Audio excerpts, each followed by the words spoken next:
Deus, a paz do Senhor Jesus. Para ganharmos tempo, abra sua Bíblia. Eu tinha uma palavra, mas o Senhor Deus falou tudo. Apocalipse, capítulo número 4. Aleluia. Livro do Apocalipse, capítulo de número 4.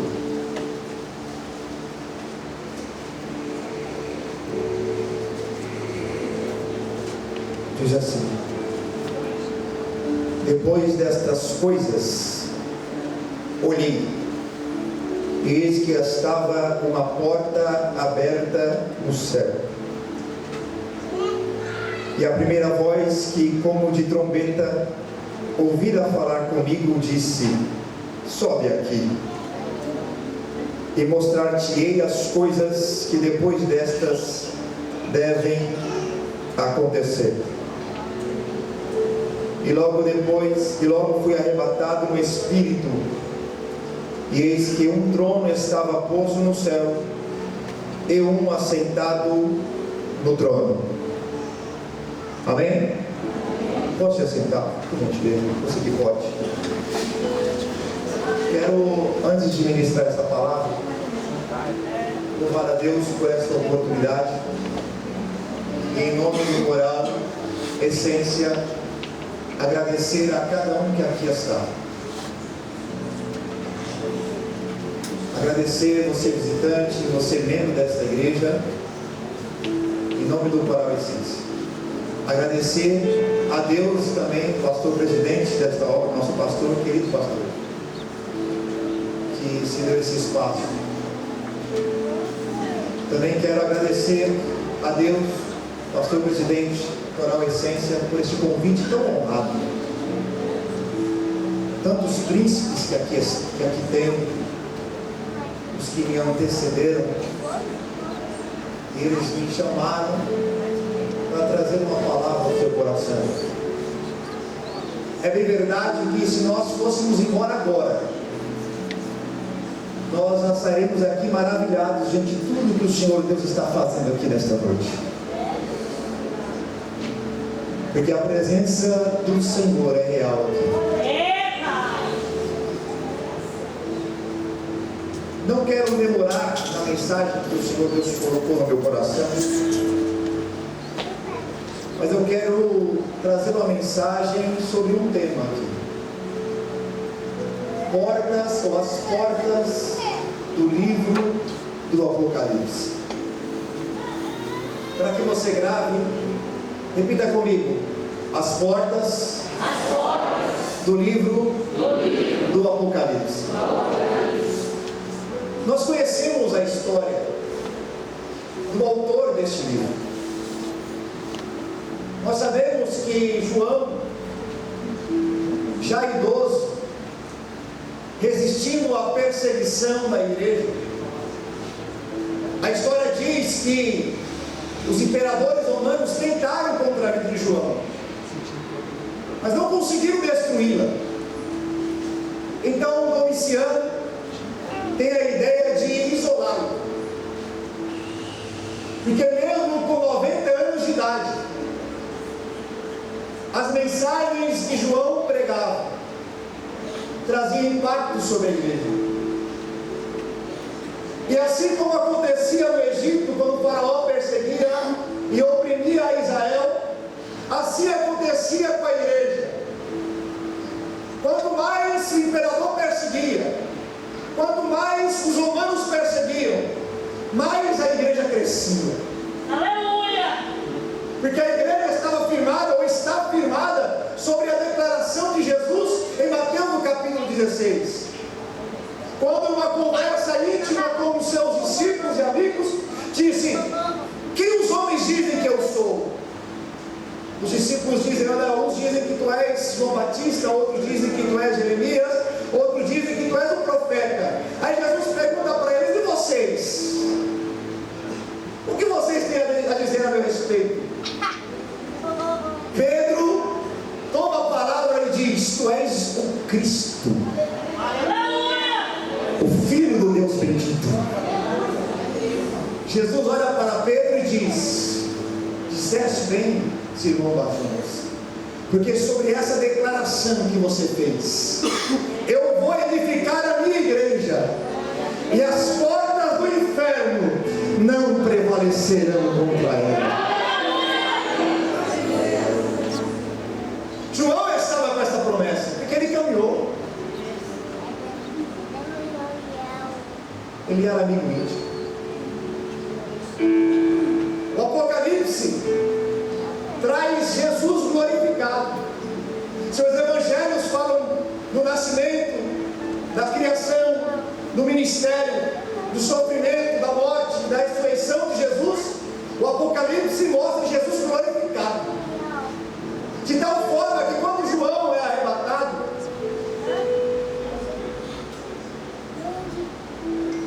e Deus abre os olhos dele para ele contemplar a glória, ele vai para um lugar maravilhoso, inexplicável.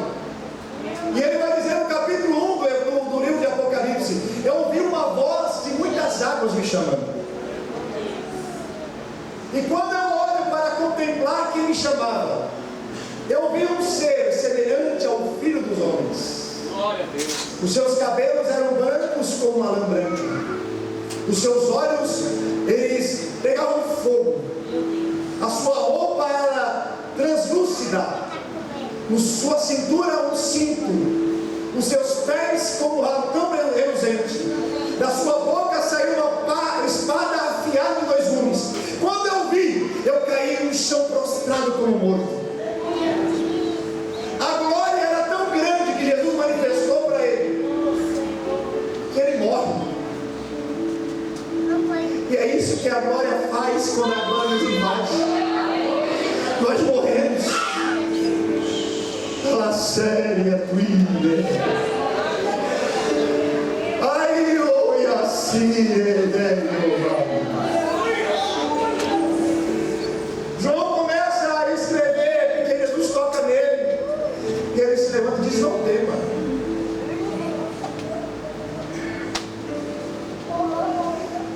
Deus trouxe aqui nesta noite para trazer uma palavra para o seu coração, para te lembrar que Ele é Senhor sobre todas as coisas. Ele olhou para João e disse: eu sou o Alfa, eu sou o Ômega, eu sou o princípio e o fim. Eu estava morto, mas eis que estou vivo e vivo para sempre.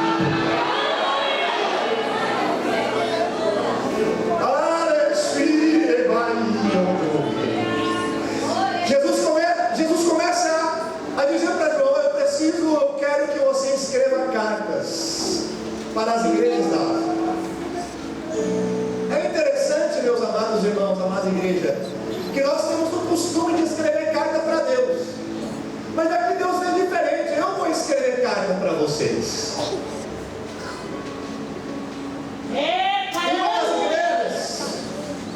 A igreja de Filadélfia recebe uma carta, e aqui eu quero falar na primeira porta.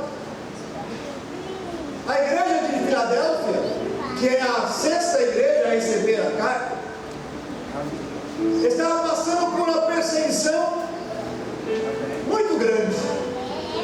Jesus diz para João: escreve a igreja em Filadélfia. Isso diz o santo, o verdadeiro, o que tem a chave de Davi, que abre e ninguém fecha, que fecha e ninguém abre. Quando ele diz que ele é o santo, ele está lembrando para a igreja que, porque ele é santo, ele exige de nós que somos seus servos de santidade.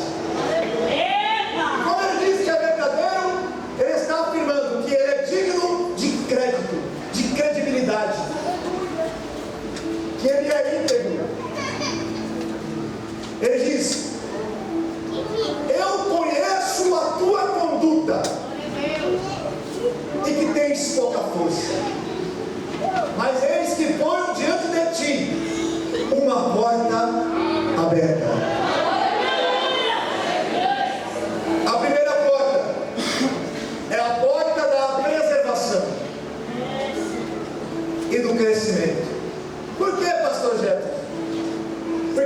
existia na cidade de Filadélfia uma seita de falsos judeus que perseguiam a igreja, que lutavam contra a igreja, que batalhavam contra a igreja.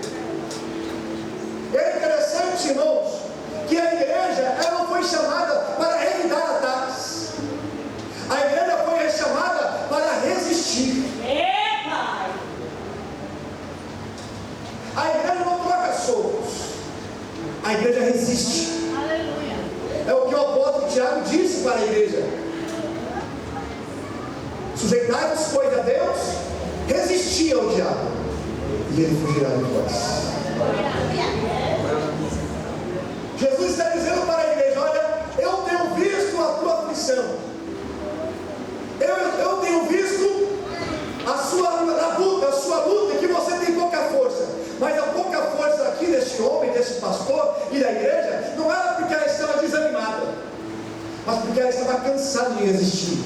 E é por isso que ele diz: eis que coloco diante de ti uma porta aberta. Aleluia! Eu vim declarar aqui para essa igreja, para você que entrou aqui nesta noite, que está cansado de resistir. Eu venho trazer uma palavra para você nesta noite, que está cansado de lutar. Eu venho dizer para você com uma voz profética, aleluia, que o Senhor está abrindo uma porta de escape. Não se preocupe, você não vai morrer, não vai perecer, porque Ele conhece a tua vida. E nós, Jesus está dizendo para o anjo da igreja: vocês vão crescer. E para que vocês saibam que eu estou falando, farei os que da sinagoga de Satanás, que dizem judeus e não são, farei que venham e se prostrem aos teus pés e saibam que eu te amo. Quem teve pouca força, guardaste a minha palavra e não negaste o meu nome. Palavra de preservação. Jesus estava preservando a igreja. Depois de preservar, agora ia dar crescimento para a igreja.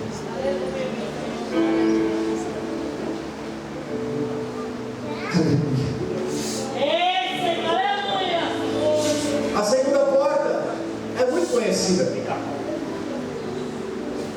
Jesus se revela à igreja de Laodiceia. A igreja de Laodiceia era uma igreja riquíssima. A cidade era rica. Diz-nos a história que mesmo passando por um terremoto que destruiu, devastou a cidade era tão rica que ela não pediu auxílio para o governo ou para o império para se reconstruir.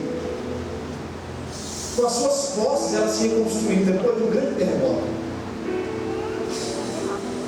E Jesus vai se revelar a essa igreja, porque a cidade se gabava do seu poder, da sua fortuna, e parece que a igreja assimilou isso da cidade.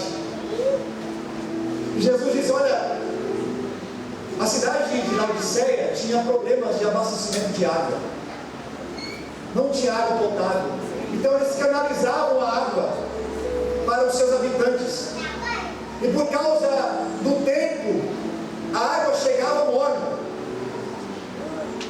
Jesus estava dizendo para a igreja: vocês não são quentes e vocês não são frios, mas vocês são mornos.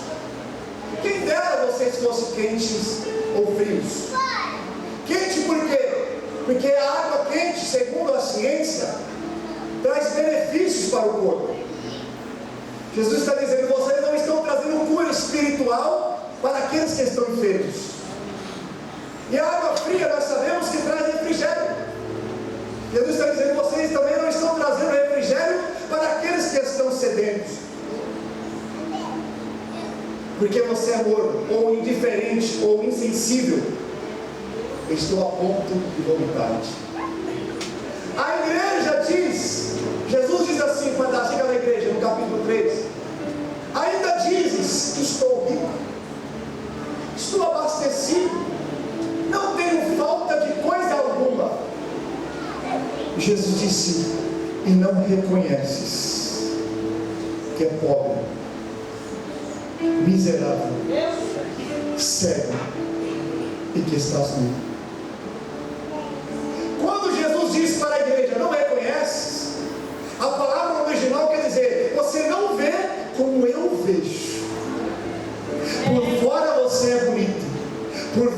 você é atrativo, até chama a atenção. Por fora até parece que você é feliz, mas por dentro eu sei que não é assim a realidade.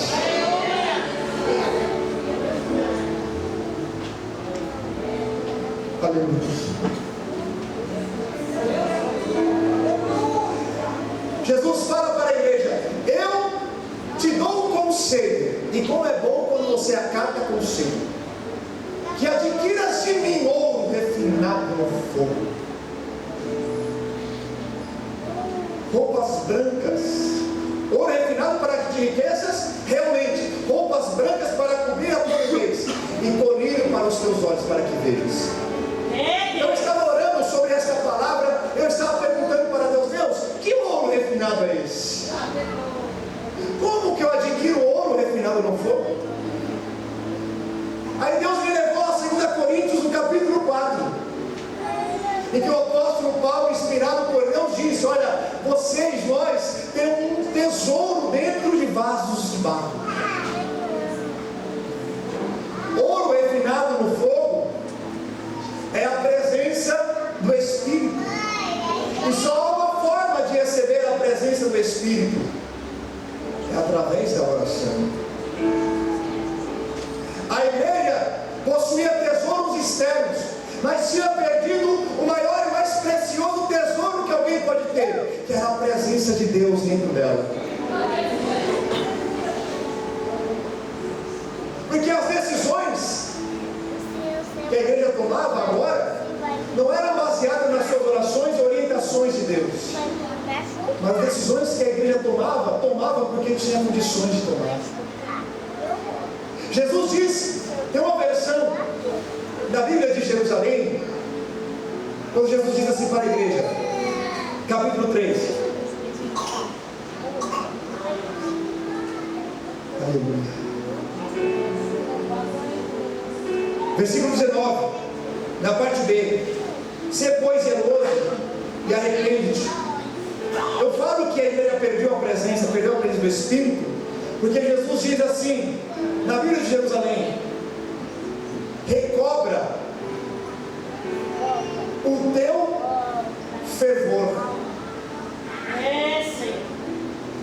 e converte-te. Conversão quer dizer mudança de atitude. Eu li uma frase de Adam Tozer que diz assim: é impossível alguém se arrepender de fato sem ter uma profunda decepção consigo mesmo.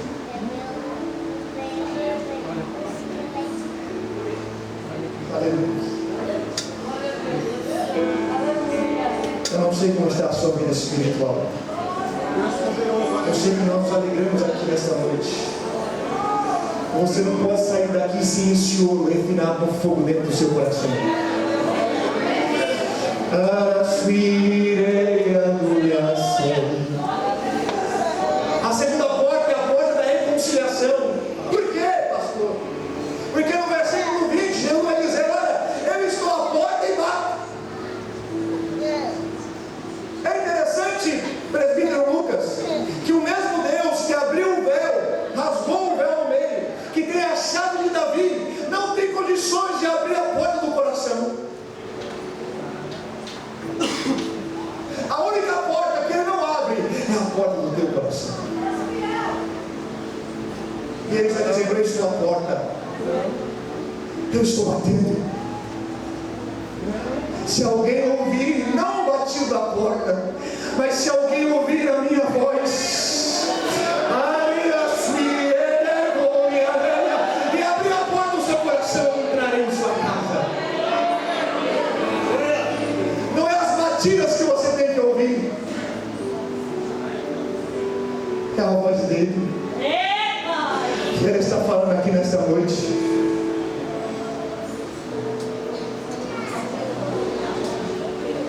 Aleluia, aleluia. Eu estava orando, irmão Walter, sobre esta palavra, e Deus falou comigo: é impossível ter intimidade sem compromisso. Intimidade sem compromisso é uma invenção mundana e satânica. Se você deseja ter intimidade com Deus, primeiro você precisa ter compromisso com Ele. Não existe intimidade sem compromisso. E o compromisso que Ele exige é um compromisso de carne e de sangue. Uma certa feita, depois de pregar um sermão muito duro para os discípulos que eu acompanhava, Jesus olhou para todos os discípulos e disse: vocês me acompanham não é por causa da minha palavra. E a igreja está fazendo isso, mas por causa dos sinais que vocês viram. A igreja está trocando a palavra pelos sinais. O sinal é importante, sim, mas o mais importante que vai te levar para o céu é a palavra. Aleluia! É a palavra. Jesus disse: olha, se alguém quer ser meu discípulo, se alguém quer me servir, precisa comer da minha carne e beber do meu sangue. Os homens se escandalizaram, dizendo: ele quer muita coisa, é muito compromisso. De carne e de sangue é muito compromisso. As multidões começam a deixar Jesus. Jesus olha para os seus discípulos e diz: e vocês não querem ir também? Mais uma vez, Pedro se levanta e diz: Senhor, para onde nós iremos?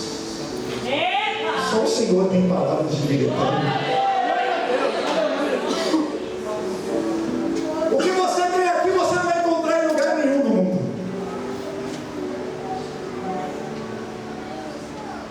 Sabe qual que é o maior problema? Sabe qual foi o maior problema de Israel? E nós temos que tomar cuidado para não cometer o mesmo erro que eles cometeram. É que Israel, tendo a palavra, tendo a presença, tendo a revelação de Deus, sempre olhou com ciúmes para as nações pagãs.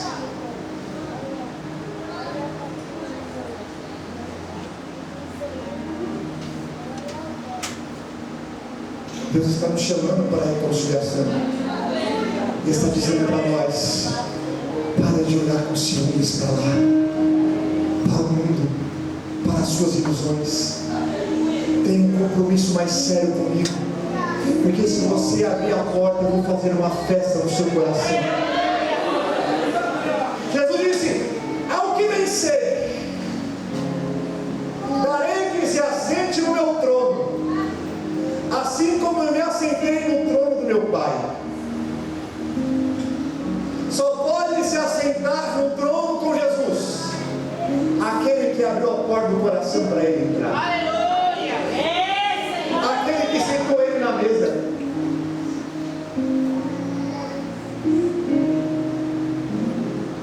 Porta da reconciliação.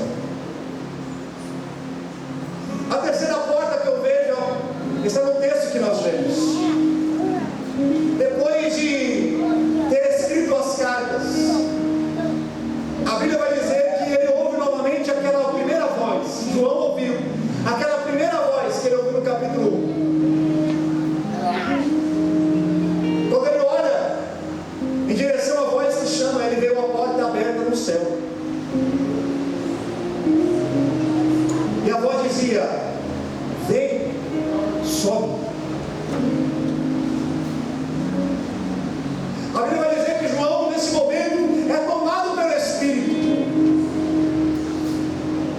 Só pode entrar por essa porta que Deus abre no céu aquele que é tomado pelo Espírito. Quando João entra naquele lugar, ele entra direto na sala do trono e ele vê Deus assentado sobre o trono. E o trono é magnífico, mas ele não deixa de observar que em torno do trono tem 4 seres viventes. Você vai entender onde eu quero chegar nesta noite. Com 4, uns dizem, em outra visão, que são 4 ossos. Aqui são 4 seres viventes e cada um tem um rosto diferente. O primeiro tem o rosto de leão, o segundo tem o rosto de boi, o terceiro tem o rosto de homem e o quarto tem o rosto de águia. da sabedoria e da agilidade do reino. Ele também observa e vê que tem 24 anciões com coroas. Alguns estudiosos dizem que esses 24 anciões são aqueles que auxiliam a Deus no governo da terra. A Bíblia vai dizer que eles se levantam dos seus tronos, pegam as suas coroas e lançam aos pés de Deus, e dizem: Tu és digno de receber a glória, a honra, o poder, a majestade. Uma coisa que eu percebi quando eu li esse texto, o Walter falou sobre a adoração verdadeira. Eu percebi que para que Deus receba a minha adoração precisa chamar a atenção de alguém. Se a minha adoração não chamar a atenção de alguém, Deus não está recebendo a minha adoração. É bíblico. Isaías capítulo 6, a Bíblia diz que ele viu o Senhor sentado no trono. Como que pode ele parar de olhar para o trono para olhar os serafins adorando? Os serafins diziam: Santo, Santo, Santo é o Senhor dos Exércitos. Em Atos capítulo 16, nós conhecemos a história. Paulo e Silas pregavam a palavra, foram açoitados, foram presos, foram lançados no cárcere interior. Perto da meia-noite eles tomam uma decisão que só aquele que é maluco por Jesus pode tomar. Toma a decisão de louvar e orar. A Bíblia diz que antes de Deus receber o louvor, porque Deus respondeu o louvor, a Bíblia diz que os presos o escutavam. Eles não estavam assim, ó. Eles estavam clamando, entregando adoração de alma para Deus. E os presos estavam ouvindo. De repente a Bíblia diz: perto da meia-noite, Deus enviou um terremoto que sacudiu os alicerces daquela prisão e colocou eles em liberdade. Sabe o que eu aprendo aqui nesta noite também? Que quando há adoração verdadeira, os cativos são libertos, correntes são despedaçadas, algemas caem por terra. E eu quero profetizar e crer que correntes foram quebradas nesta noite.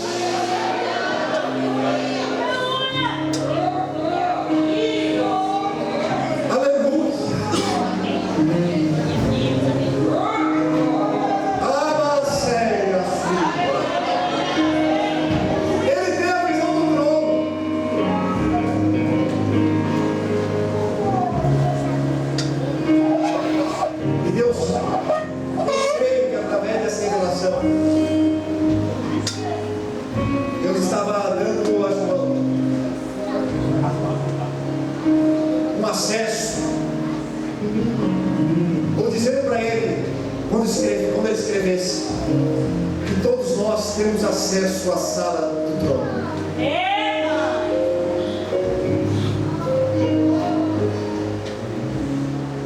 Essa porta é a porta da intimidade. É o que o Senhor Deus está propondo para nós aqui nesta noite. Sabe o que o Senhor Deus disse para mim quando eu li essa palavra? Que a vontade dele não é que o trono dele fique no céu e você aqui na terra. A vontade dele é que aonde você for, aonde você estiver, o trono dele também esteja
Espírito.